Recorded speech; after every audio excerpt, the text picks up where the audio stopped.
నందిపేటలోని శ్రీ కేదారినంద స్వామీజీ ఆధ్వర్యంలో ఆషాఢ మాసం అమావాస్య పూజలు ఈ రోజు రాత్రికి నిషి పూజలు నిర్వహిస్తున్నట్లు నిర్వాహకులు తెలిపారు. నిజామాబాద్లో సమగ్ర శిక్ష అభియాన్ అంధ పాఠశాలలో కొనసాగుతున్న పనులపై డీఓ అశోక్తో అర్బన్ ఎమ్మెల్యే ధన్పాల్ సూర్యనారాయణ సమీక్షించారు.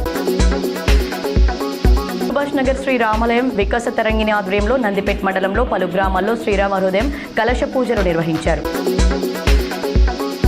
శ్రీరామ్ సాగర్ ప్రాజెక్టులో గత ఏడాది ఈ రోజు 1080 అడుగులు 44.937 టీఎంసీల నీటి మట్టం ఉండగా ఈసారి తాజాగా ఈరోజు 1079.40 అడుగులు 43.371 టీఎంసీల నీటి నిల్వకు చేరుకుంది.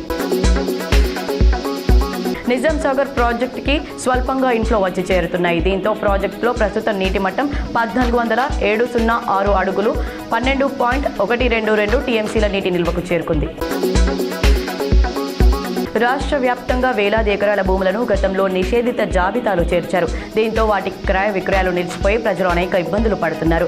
తమ భూములను ఆ జాబితా నుంచి తొలగించాలని కోరుతున్నారు. ఈ క్రమంలో రెవెన్యూ శాఖ మంత్రి పొంగులేటి శ్రీనివాసరెడ్డి కీలక వ్యాఖ్యలు చేశారు.